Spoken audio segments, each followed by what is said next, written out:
welcome to Project Next Media. I am Sarah Blessing. I'm with my amazing husband, Chris, and Chris is going to show us how he makes his world famous pizza. If you ask me what my favorite pizza is, I pick my husband's, and it always just keeps changing and evolving and being delicious. So he's going to take you through the whole process. And here at Project Next Media, we want to make your life better. And one of the main reasons we can do that is through healthy, delicious, inexpensive food for you and your loved ones. So Chris, tell us all about it. Okay, well today is a great day to make pizza in the home. Now I make pizza, have a pizza oven that I make outside. I'll show you later on in the year when it's nicer out. Not like today, I'll show you some clips here.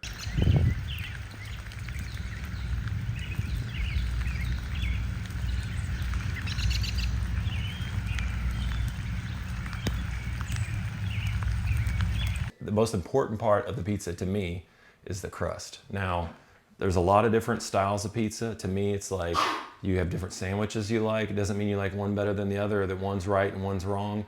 I like Chicago style pizza, which there's even two different types of Chicago style pizza that most people don't know what people in Chicago consider Chicago versus what we consider Chicago. But I like all kinds of pizza. But today we're doing a hand tossed pizza. It's more, it's closer to what you would get when you're in Europe, like a Neapolitan a style. Thinner crust. That's right.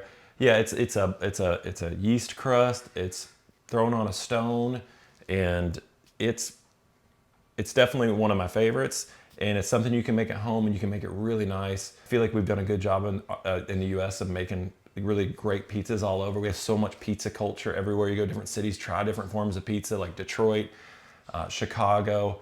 Texas, there's all kinds of different people making pizza. We have a great pizza place here in New Albany that is my favorite pizza place in the world of everywhere I've been. The New Albanian. Yes. They make a great deep dish pizzas and hand tossed pizza. But I appreciate that you make this style pizza because this style pizza is much healthier for you. I love deep dish pizza, but if I ate it every day, I would definitely put on the pounds because it is some heavy stuff. I like to eat it and drink beer when I'm there too, because they make their own beer. We can't we can't go there every day. I did that every Friday for a while. I put on some weight. I had to go on a diet. So this is healthy. This is good. So the very first thing, like I said, the very first thing when you make a pizza, it's very important to me, the crust. There is one type of pizza that I don't like. Some of the chains have these pizzas where they have a crust that they smash in a press, and it's basically like a cracker. I don't like that. To me, that's not a pizza. That's like pizza toppings on a cracker. The crust doesn't have much flavor. It doesn't have stretch. It doesn't have the crust. It doesn't have any character. And to me, the most important part of a pizza is the character of the crust. Then put whatever you want on top of it, whatever styles. But the crust needs to speak first. That's the first thing. Yeah. So your dough is like art. The dough is like art. You can craft it and keep working on it. So you've worked on it over the years, and you just keep making it tastier and tastier. Right. And it's fun to have friends over to try your pizza because they're like, "Whoa, this is really good." I'm like, "Yeah, he's been working on this for years." There's a lot of different ways to make crust. People will do fermentations and then add it. This is quick, make it the day of, easy. I'm gonna teach you how to do a pizza crust. For a hand-thrown pizza that you throw on a pizza stone, you can do it inside, you can do it outside. We use flour, and when I use flour, I like a high gluten flour. I use King Arthur Sir Lancelot flour is one of my favorites, but any type of flour, preferably high gluten because it gives us that consistency, that crispy crust. But you could use any flour. You could use plain old flour. You just get different quality if you use nicer flours. So you need flour, you need oil, preferably olive oil. I use avocado oil currently, but olive oil has nice flavor to it. And that's the traditional way to do it. I just don't have any olive oil right now. Long story you don't want to hear. And then yeast, I get a big packet of yeast because I make bread and crust a lot. So I just get a big packet. This one's getting low. I get it on Amazon, Saf Instant, just whatever you can find. Sugar. So I use a malt. You can use just regular sugar, but I prefer a malt. It's something I've learned from my Austrian cookbooks and things. They'll use malt sugar in their breads. I've got an Austrian bread book I love. They make great bread in Austria, and it really makes a difference in the pizza. But you can use regular sugar. It'll still be good, I promise. And then I use sea salt usually. You can use any type of salt you want. We're gonna put water in here. It's a simple thing and it makes this amazing, wonderful thing. When I buy flour, I usually get a 50-pound bag because we make so much bread all the time. I don't recommend it unless you're gonna make a lot of like pizza or bread, or you're gonna use it a lot, or maybe you bake. Yeah, we have a storage container in our basement full of flour. And so like if there's ever a disaster or something, I could make pizzas at least for a month, or bread or whatever we need. I've already measured out the flour. Now I'm gonna put up on the screen here, here, here. It's a mirror, so I don't know what I'm doing. I'm gonna do does this work? Did it do it last There it time? goes. Yeah. So, That's so funny. I'm gonna put it that way. I weigh my ingredients.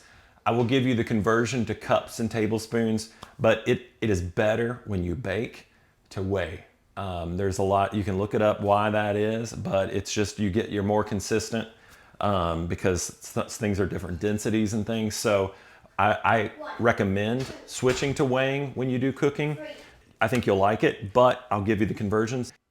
Maybe you don't need, Just pause. maybe you don't need 10 pizzas, but we make a lot. We have leftovers. Again, then we have them when we need them. It's just stretching the money out and making sure we have food quickly. Sometimes when we're in a hurry.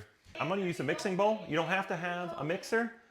It's a lot easier if you have a mixer. They're expensive. If you need a mixer, I would recommend wait till around Christmas time, Black Friday sales. They'll drop them like hundreds of dollars. But look for sales. You can use a spoon. You can mix it around with a spoon. You can do it with your hands. You can do it. You don't any of that. People making pizzas back in the day, they weren't using a mixer. Okay, so now I do it in a certain order.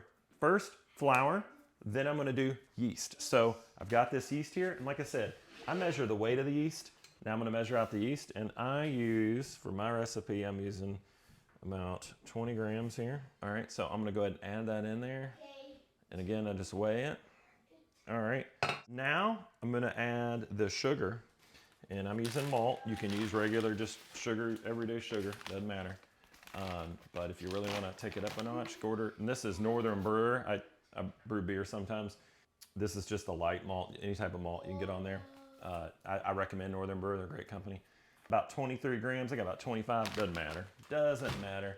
So I'm gonna do, goes over a little bit over. I don't care.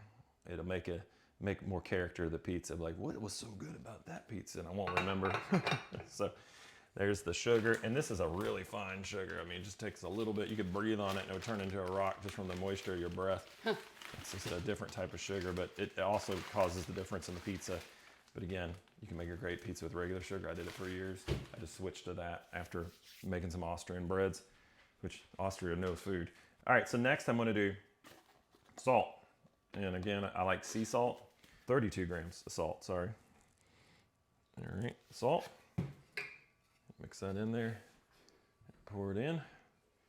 All right. I'm gonna do the water. I'm gonna fill it up. You can use a warm water. I don't even warm it up. It'll get warm in the room. So if you got, it's good to use a little bit of warm water, I guess, but I don't care. It'll work anyway. I used to brew beer. I mean, I used to figure a way. All right, so I'm gonna measure that water out here. All right. You know what I'm gonna do before I do that? I'm gonna take and mix it just a little bit. You don't have to do that, but I like to, just to make sure it has even distribution. But I've read that it doesn't matter, but I don't know. I just, for some reason in my mind, it seems like if I mix this up a little bit, the dry ingredients first,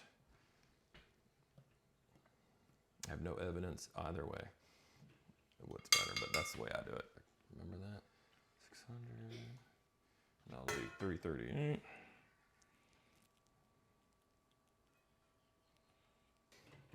This is the most important. Your flour and your water ratio is very important. Next, we're gonna do the oil. I recommend olive oil because of the flavor. I use avocado oil for everything, so that's what I'm using today.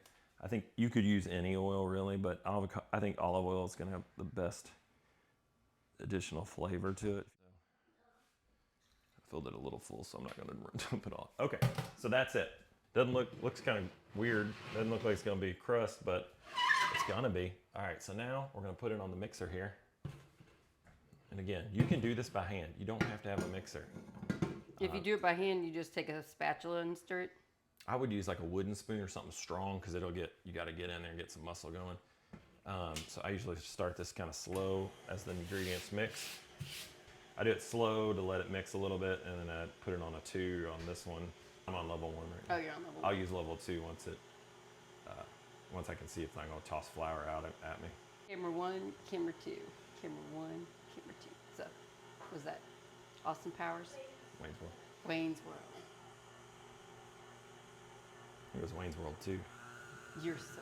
I don't know if it's Wayne's World. Whoa. I haven't ever done this mixer on this table. It's funny. Woohoo!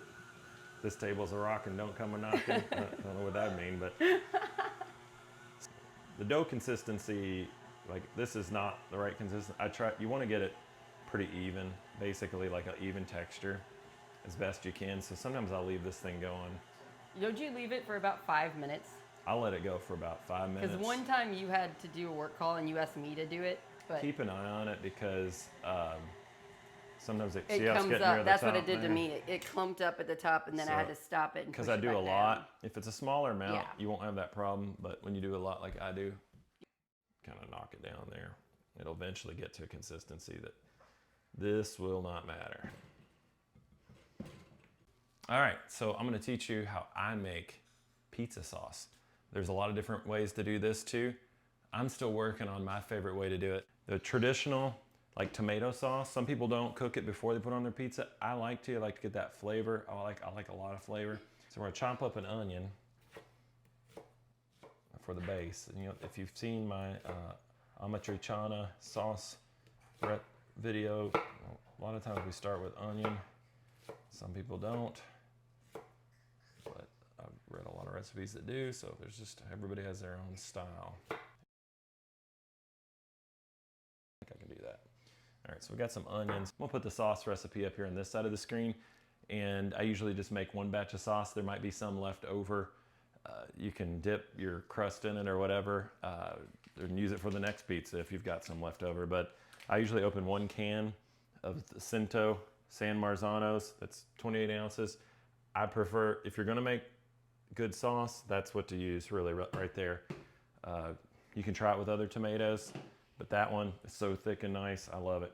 And I use about a tablespoon of butter. I'm gonna take a tablespoon of Kerrygold butter, which is my favorite right now. We're gonna melt the butter down in here. You can see that. And once that melts, we are going to add onion to it. What Pretty temperature? I'm turning it up medium. pretty high right now, just so because we're making a video. Don't want to get butter too hot, by the way. It smokes, it's not good. Now I'm gonna take my diced onions. Throw them in over here. You want to see? Coming. I don't know where you went. You were dancing for the camera. All right. Put the onions in. I like to get them down to pretty well cooked down. The texture, almost brown. I'd say under 10 minutes. But just keep an eye on it because it's going to be different for every type of stove you use and type of when it's onion. starting to get brown. You just want to get them to brown. That's it. Kind of cooking off that strong smell and odor. You just want that some rich flavor for that sauce. You shouldn't even be able to tell really there's onion in the sauce. It's just gonna taste like this yummy tomato sauce. So right there, that's pretty good. You can see it's got brown bits in there.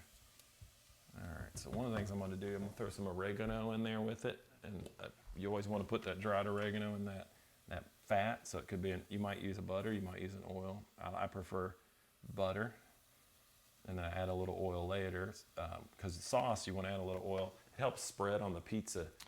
I'm going to put a little balsamic vinegar in it. You don't have to do this. I like to kind of add a little tart to it. Your sauce is very flavorful, so if you want a flavorful sauce. Yeah, I like to try to get it's delicious. The kids like it. A mouthy tomato, I always think about when I have garden tomatoes, like the flavor, the full flavor. At least the kids aren't sleeping this time like the overnight oats video. I just do it. It's gonna be my routine every time. I'm gonna show you how you can do this. This is the way I do it, just because I don't want to get the food processor out and have to clean it because it takes a little while. This is, to me, I just grab these chunky. Look how saucy that. You see that? Yeah. Look how thick that sauce is. A lot of times you get tomatoes, it's just like water.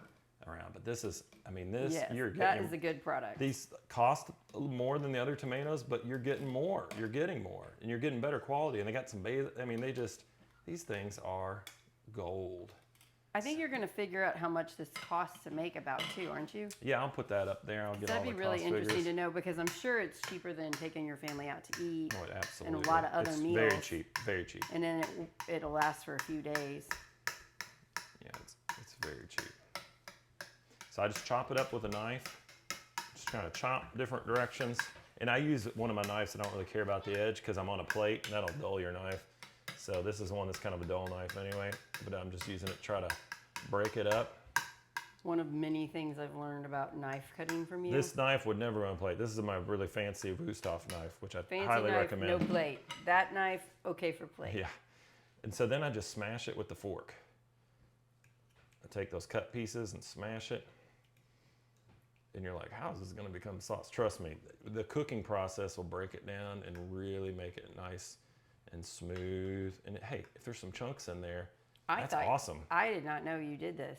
Yeah, I was inspired a little bit from my friend Joe. Said he would hand crush the tomatoes, and I was like, that's kind of cool because like getting some different textures with the sauce. Oh yeah. So I'm gonna just put this in here now, and you can see I'm just gonna very carefully see how messy my burner top gets by the end of the night here. All right, so I'm gonna turn the heat back up on this, and I would put it probably, you don't want to get too hot. You want it to kind of A simmer. little less than medium there.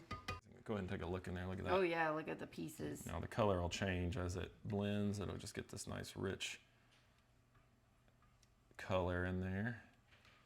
Okay, and once that gets steaming just a little bit, I'll add the next part here.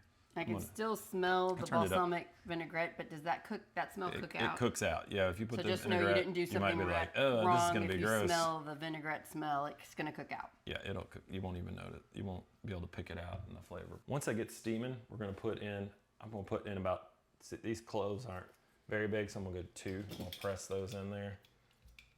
And if you don't have a garlic press, can't you just do it with a knife or something? You can peel it and chop it up, put it in there. Peel it and chop it up. Or however, just get it in there, but don't put the peel in there. Canned tomatoes don't have the flavor of a garden tomato, and I'm always striving to try to get closest to the flavor of a garden tomato. My grandma, my mom's mom, she always put a little sugar in there, and she used like good tomatoes.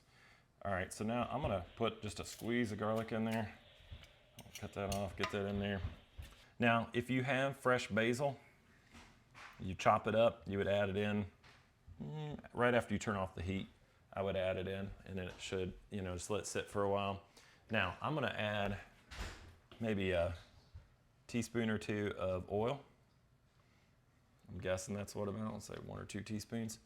And then stir that around, and that will make it so much easier to spread. Oh, it's kind of crazy. That's a good tip. Yeah, I don't know. I learned it from, America's Test Kitchen had a sauce recipe one time. I did that, and I'm like, oh my gosh, like that made such a difference. So I'm gonna put in a teaspoon of salt. Mix that around. And then I'm gonna try a teaspoon of sugar. Usually I think it's about equal. Equal salt and sugar? Usually, I think. I don't know. Again, this is where taste it. I just taste it, see what it needs. Just add a little bit at a time, because the worst is when you're like, oh, no, it's too sweet. Oh, no, it's too salty. And you can't get yourself out of that situation. I'll add a teaspoon of sugar, and maybe I'll know how much I add each time. We'll see. But you really want to make sure, stir it really good, mix it around And before you taste it. You're tasting it for the flavor.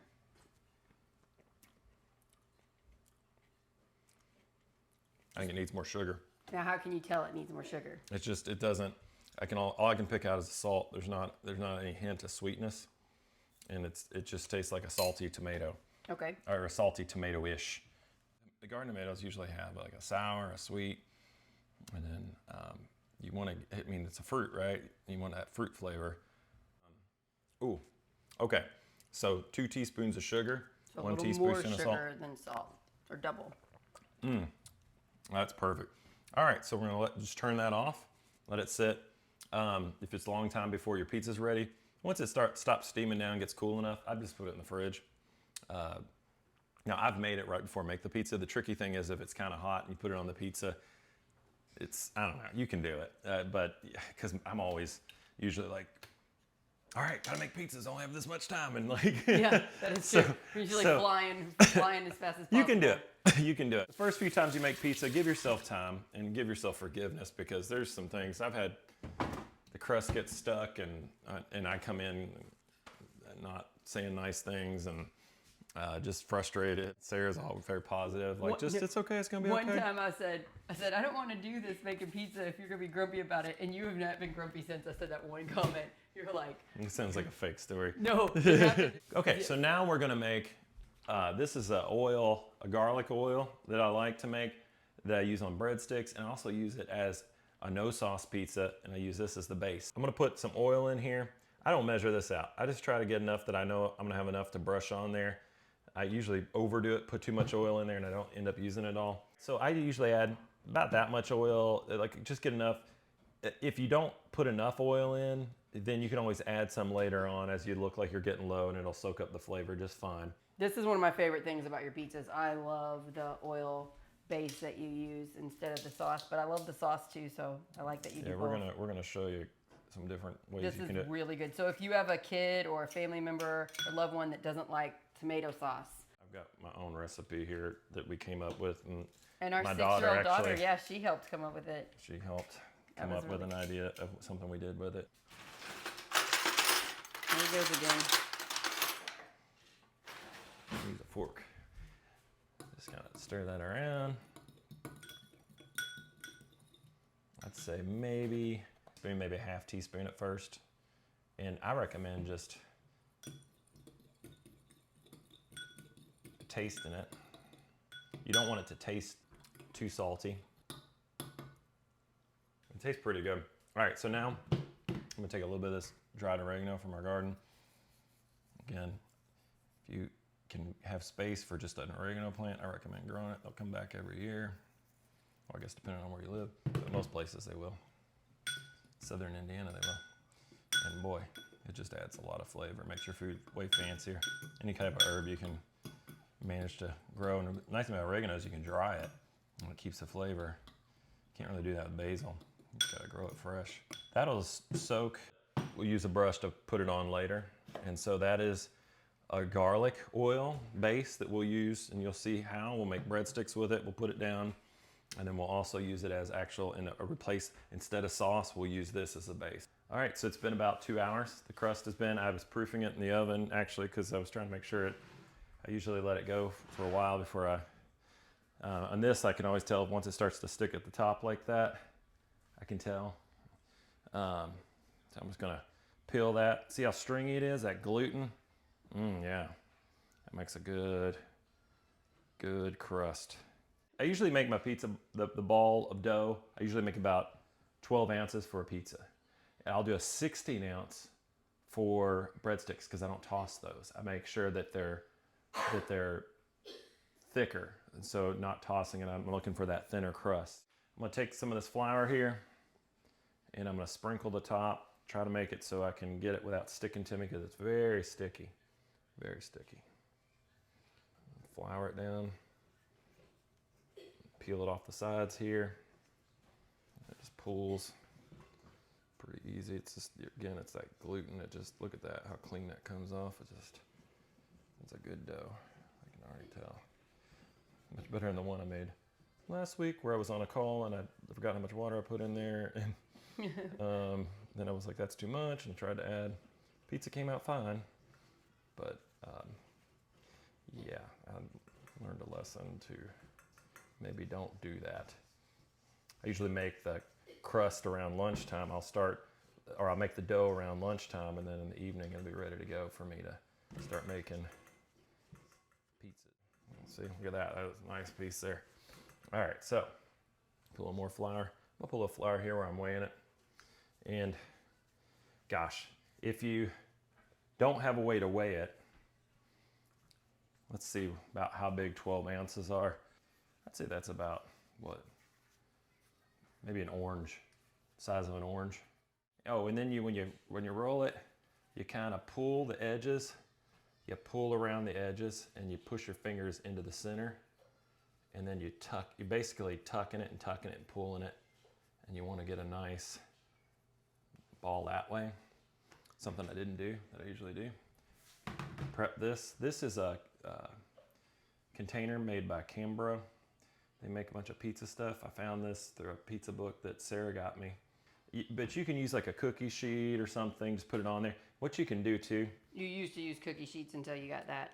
Right. Yeah. Cookie sheets, and then you can just cover them with cling wrap, or the sticky plastic, because it might stick to it a little bit. But make sure it's, if you use cling wrap, I put a little flour on top.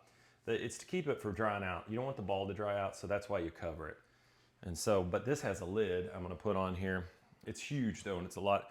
It's a little bit of a challenge to clean, but I've got it down. But it's pretty awesome. I bought two, so if we had a lot of people, I guess I could make pizzas. You can stack them too, so you can just, so maybe someday when I start my pizza parlor, yeah, right.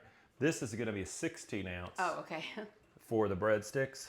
Not everybody's gonna be able to measure or weigh these things. And again, just try your best, see what comes out, how big it gets, and if next time be like, oh, make it a little bit bigger. If you don't have this equipment, you can still make it. Don't scare yourself and like, oh, it's gonna fail. It's gonna taste good. Yeah. It's gonna taste good. Don't give up on yourself.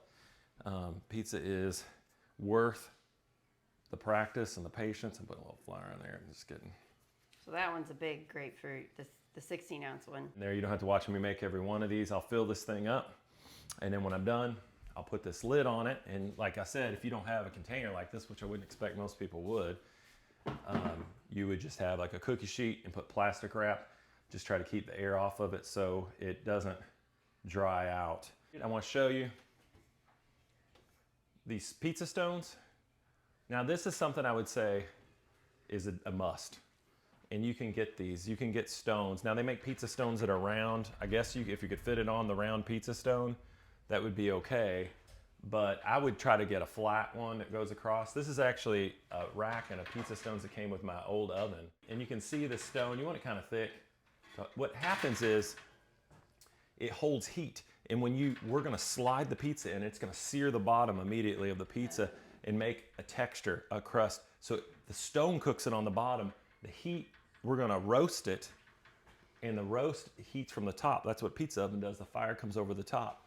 So the heat on the stone cooks the bottom, and then the fire coming over the top of the pizza melts the cheese on top and cooks the top part.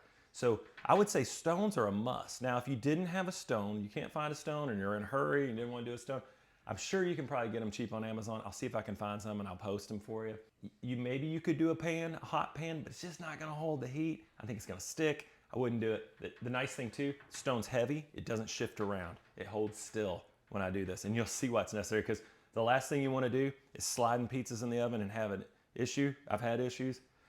Even after doing a long time, sometimes the crust will stick a little bit because I don't flour enough. And last thing you want to do is have an issue with like the stone shifting around. Let's limit as many problems as we can, because you want to be able to enjoy the experience and enjoy the pizza. So we've got the pizza stone in here. I'm gonna go ahead and I'm gonna set it for, I have convection roast. You can do regular roast if you don't have convection roast. Turn it up as high as your oven will go. Mine will go up to 550, if I can do it. Mine will go up to 550, because pizza ovens usually around, you cook them around 700, 750 is what you try to shoot for. If you only get up to 450, you can still do it. It just takes a little longer to cook it, and it may not be exactly like the flash cook, but it's okay. It's okay. You can do it. It's still going to be better than most pizzas you have. And it's definitely going to be better than a frozen pizza. Stone is key. Stone, and I have it really close up to the roaster.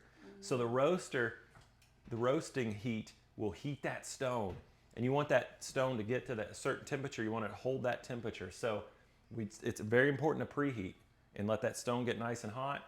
And then when you put it in, the top will cook the top, and then the stone will cook the bottom. Okay, so the oven's at 550, and about the time it gets hot enough, I just let these sit, and you can look how much they've grown. That's cool. They're gonna go to college soon. Usually what I do is I'll take out what I'm gonna work with. I'll put the lid back on, because it's amazing how fast they can dry out. So first, I'm gonna show you how to make some breadsticks. We make these. Cheese sticks, I guess. No, the breadsticks. Cheese sticks would be all cheese. This is bread with cheese on it. Okay. Cheesy bread, how about that? I don't know.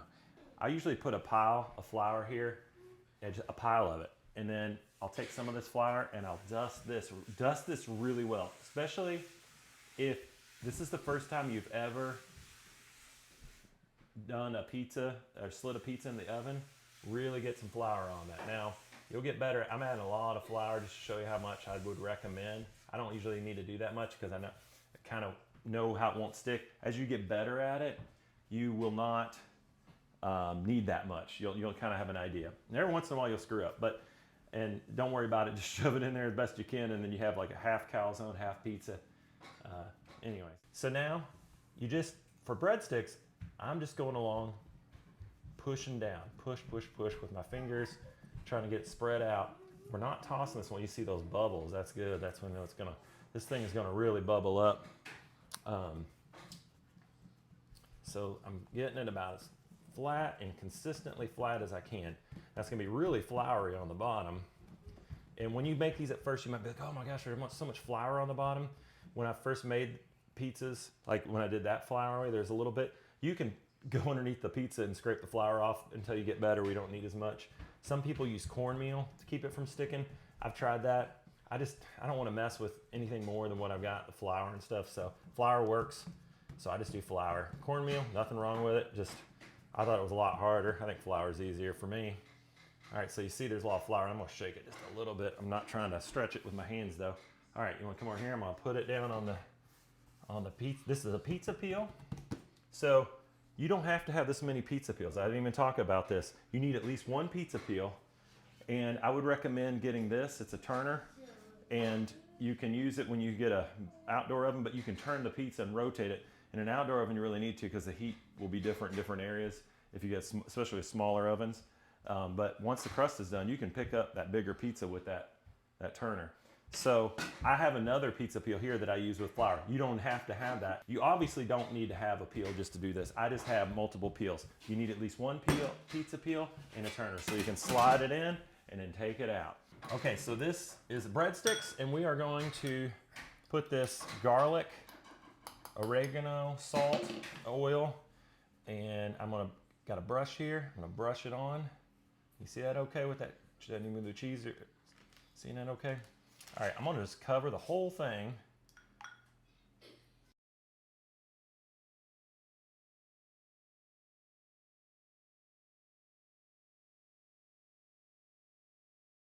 All right, so now I recommend getting finely shredded mozzarella, and that's not what I have right now, but you can get Walmart brand finely shredded mozzarella. I like Walmart brand fine. I don't like Kroger brand. Something's different about it, and it gets moldy and stuff. It's weird. But whatever, you can get any brand. But finely shredded works better. This is not finely shredded. The finely shredded is nice because it melts so quickly.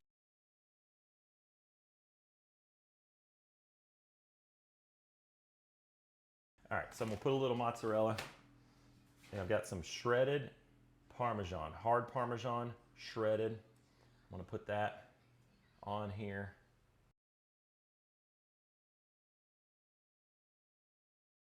All right, and then I'm gonna put a little cheddar on it. I don't like it too cheesy, but I don't think the kids do either, but just a little cheddar. Just gonna make like 3 cheese breadstick. All right, so now the fun part. So you're gonna follow, I'm gonna slide. Okay, now here's the technique that I recommend whenever you're gonna do it. This is something that I learned on my own. Now, I never heard anybody say this, maybe somebody did somewhere. Okay, look down at the pizza peel. All right, so look, I do this shuffle. See that shuffle? That makes sure, see it's sliding, the whole thing sliding around, there's no stick. If it sticks, take a little flour, throw it underneath, whatever you need to do, but get that slide, make sure that thing's sliding, because That's a good tip. when you get to the oven, it's almost too late. So now, I'm gonna open the oven up, and it's cooking hot. That stone's hot. 550. And I'm gonna shake it. I'm gonna tilt it and shake it, but I gotta get near the back, and I'm gonna kind of shake back and forth, and then kind of slide out. And there it is. All right, so now it's hard to see. They're going to do a self-cleaning mode on the oven. And we do need to clean the oven. Look at that. Yeah, you can't. It's not that long ago that I did it, so I cook in the oven a lot. All right, so while that one's cooking, I'm going to go ahead. I'm going to get a pizza dough ball here, my 12-ounce orange-sized pizza ball. All right, now for this, I'm gonna press down with my hands. You usually take about 3 fingers and you go around, you kind of make like a flying saucer. So the middle there, and you work your way out, kind of flatten it, then you kind of work your way in, and you just kind of, you start on the outside and work your way in, and then I start pushing that down like that. Now, I'll put a little flour here because I'm getting ready. I'm gonna toss it here in a minute. Now, I'm not gonna toss it like you see some people. I don't know how to like roll it down my shoulder and do all that crazy. This is how, I would love it if I could do that, but I get the job done. We're not judging you that you can't throw it up like the experts at the Yeah, restaurants. there's some awesome pizza tossing videos out there, so I recommend checking them out for entertainment. But okay, so now you just kind of get your fist in there, see? And you kind of rotate around. I don't know if you can see, you can kind of see light through it. You don't want to get tears in it, but you just kind of let gravity do the trick. Just kind of move your fist around. You do your fist because your fingers will poke through it. Okay, so you want to have a wider, more of a fist thing. And then, okay, so now I'm going to put it on here. That's about the right consistency. See that? Like that. Then I'm going to do my slide. Make sure that's sliding around. All right, so back over here, looking like, let's take a look at that. Look at that. That's looking pretty. I like a little more brown. Yep. But it's almost done. You can turn it if you want. If you thought, well, hey, my back's maybe a little bit hotter. And this, you just kind of pick it up and let the weight kind of hold it on there. And then you just kind of, it's hard to explain, but when you get one of these, it just kind of comes natural. It's really weird. It's almost finished. I'll keep an eye on it. It's almost finished. And then when I'm done, over here, I've got this, it's an old cooking grate from my old oven again. And I set it on there so it's not, so it has air to breathe underneath. So that bottom of that crust doesn't get wet. That's looking pretty good. I think that's ready. All right, so here, go ahead and snap a photo. All right, so here it is. Check it out. That's breadsticks, and Sarah is a pro at cutting them. I'm gonna take it over here. Come on over. Welcome. Look in here, we got some morel mushrooms that we picked under the apple trees today. It's spring here. All right, so we're gonna put that there, let it cool for just a minute, then she'll move it over here and start cutting the slices. All right, so now I've got my crust. I'm gonna do a slide again. Just make sure that's not sticking. It's shuffling around good. Now, the worst thing you could do, after you put the sauce on, don't let it sit for too long because that sauce will start soaking through and then it'll start sticking so on the bottom. So you gotta move fast. And you know what, I made a mistake. I don't like to, because cross-contaminate with the, I don't want to get flour in the sauce because we usually dip in it later. And they'd say, don't eat raw flour now because it's, I don't know, it can have stuff in it. Okay, so that may be a little bit more sauce than I usually put. Now, traditionally, when you do this sauce, you don't put a lot of cheese, okay? I'm just gonna put a little bit of mozzarella, just a little bit. You want that sauce to show through. You know, a lot of pizzas in the US, we do them pretty cheesy. Not saying there's anything wrong with that, but I'm gonna show you a more traditional way to do this. Now they'll use like fresh mozzarella balls. You know, I do that too sometimes when we have like fresh garden tomatoes. Now I want to take a little bit of this shredded Parmesan always, not the kind you buy that, I would recommend powder. Shredding your own. Yeah, don't get the powder. I mean, don't do powder. This is gonna melt. That stuff won't even. All right, so I didn't have any, apparently wasn't prepared, didn't have pepperoni. We're gonna do prosciutto, see? And this, you wanna get, I recommend if you get no nitrates or nitrates added. This is, I think, from Walmart. You can get them at Myers, but do the no nitrates. They have pepperoni too, where they don't, where it's just like naturally cured. So less preservatives that have been cut. Yeah. So we're just going to substitute, and actually, I'm not going to put the meat on yet. I'm going to put some mushrooms. Now, if you're going to do a lot of mushrooms, I'd recommend pre-cooking them, and there's a whole technique for that. But you basically want to get the water out. You add salt and pepper. And then you cook them, try to get the water down because it'll make this soggy. Yeah, so don't put too many mushrooms. Yeah, and then I'm doing raw onions. You can pre-cook the onions too, depending on what you like. Maybe if you're not sure, pre-cook the onions until you get more used to making pizza, and then try some raw onions one time, see what you think. But it gets pretty hot in there. I'm just gonna break up some of this prosciutto, and this is like, it's hard to explain. It's almost like a bacon-ish texture, and but it's not that strong bacon flavor. That's really good. We started doing this, and yeah, It's sort of like bacon, but not as bad for you. Yeah, it's not like super salty. It's just it's pretty awesome. And there's this meat in Austria that I've had, and it was speck, and it would cut it, and it's a lot like that. Only this is really thin, and they would cut you, and then you would take shots of schnapps to break the fat later. I'm gonna put some oregano on top. I got oregano I put in a sprinkler, reused a sprinkler. Oregano on top, pretty awesome. And now, guess what I'm gonna do? Shake it. That's right, good job. Now you're gonna make the pizzas. All right, do the same thing. You're gonna tilt it, get near the back, and kind of shake and pull. Shake and pull. Boom, in. All right, so we're gonna let that get nice and hot. All right, so I'm just gonna pick it up with my hands. And this is a ceramic pizza cutter. It stays really sharp. I like it. I'm not saying it's the best. I'm just telling you what I'm using, what we've had success with. So, I should have done this part. This is one part I'm better at. It's funny. All right, we'll switch. Sarah's gonna do it.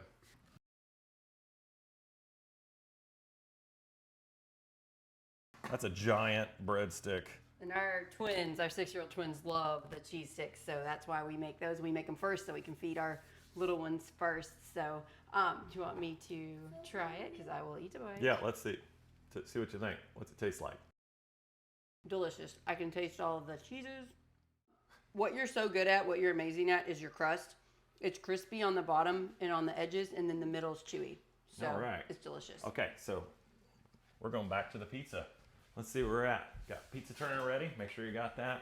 All right, let's take a look. Let's pop our head in there. Look, I'm gonna turn it. I'm gonna turn it just to make sure, because sometimes that back wall will hold heat, so it's not as even. Dropped a little something in there. The yummiest cheese sticks I ever had. Thank you. You made the best cheese sticks today. I just keep an eye on the pizza to see when it's done. I'm not going to give you an exact time because it really depends on the temperature. And they're going to call this ready. You want to take a look there? Look at that. Looks pretty good. Wow. Now, if you pre-cook the mushrooms and onions, they look a little bit different than that. That's a handsome smile.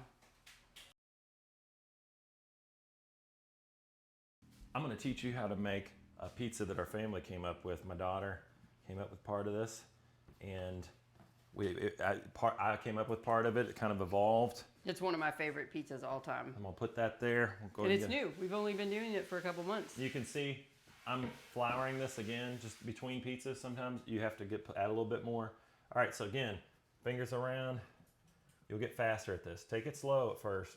Just there's no hurry. I mean, well, there always is a hurry, it seems like, when it's dinner time, but give yourself plenty of time the first time you make pizza, and maybe the second time until you really feel comfortable with it.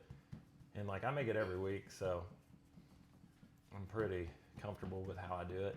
All right, so again, you got the UFO shape. See that ball there? Just kind of evening it out, letting it push out. And these are rising more. Now, I usually let the balls raise a little bit more, so these pizzas, it doesn't matter. It was perfect when we brought it out. After the pizza oven heated enough, it was the right. But you do want to let them rise some after you make the balls. It relaxes and makes it easier to do. Okay, so now we're going to bring it up. Put my fist underneath. Use fists, not fingers. You just kind of roll around and let the weight of the pizza pull it. Sometimes you'll get a tear. If you get a tear, don't worry. Just try to get it down and then seal the tear before it tears more. And I think the higher gluten helps. Now, I almost got, okay, so I'm gonna go over here. I'm gonna plop that on the pizza peel and just arranging it, getting into a circle. And now I'm gonna slide it, do my slide. Doesn't have to be a perfect circle. I'm gonna put this oil base down like I did with the breadsticks.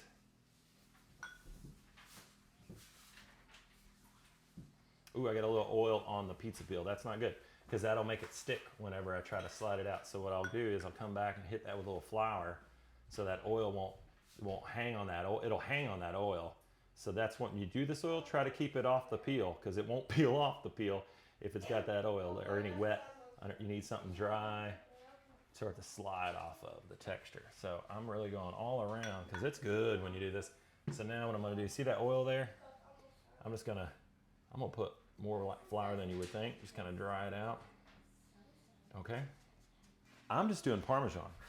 All right, shredded Parmesan.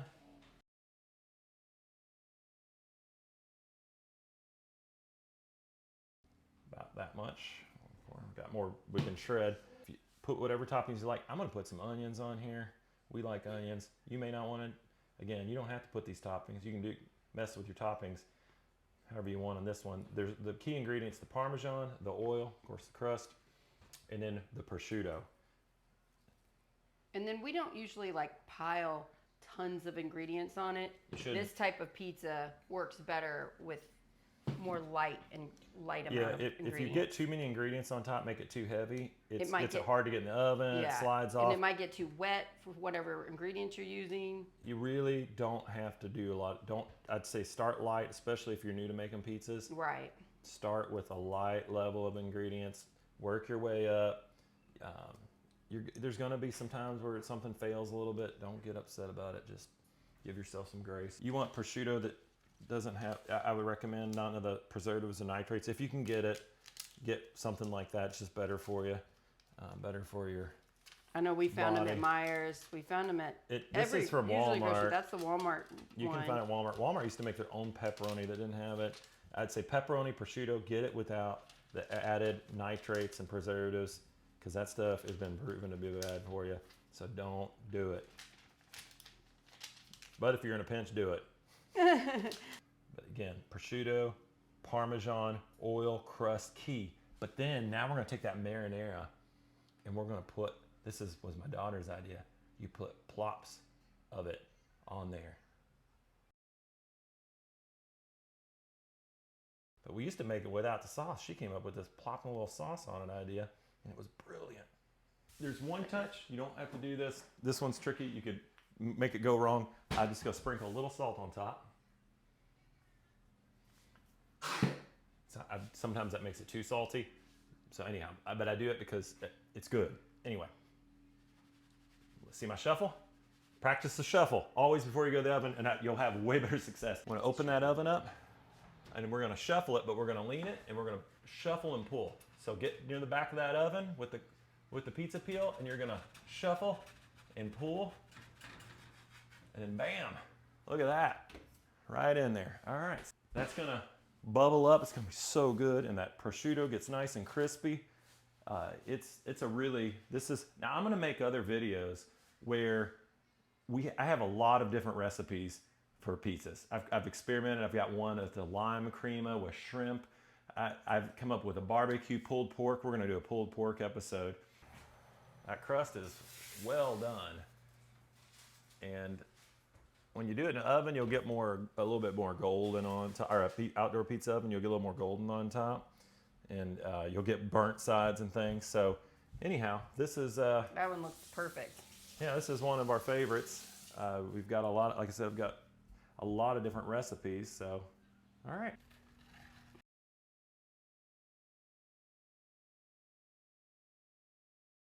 Want me to take a bite? Absolutely, tell us how it is. You're too fast. Is it good? The sauce is so good. It's so flavorful, and the crust is perfect. Crispy on the bottom and chewy in the middle. Can you tell that I put lighter cheese on it? I can tell, I can taste the cheese. I can especially taste the Parmesan, so it tastes like plenty of cheese to me. Good. Yeah, it's delicious. Good job. All right, I'm gonna cut the pizza. This is the one with the oil on the bottom. This one is my favorite. It's so good.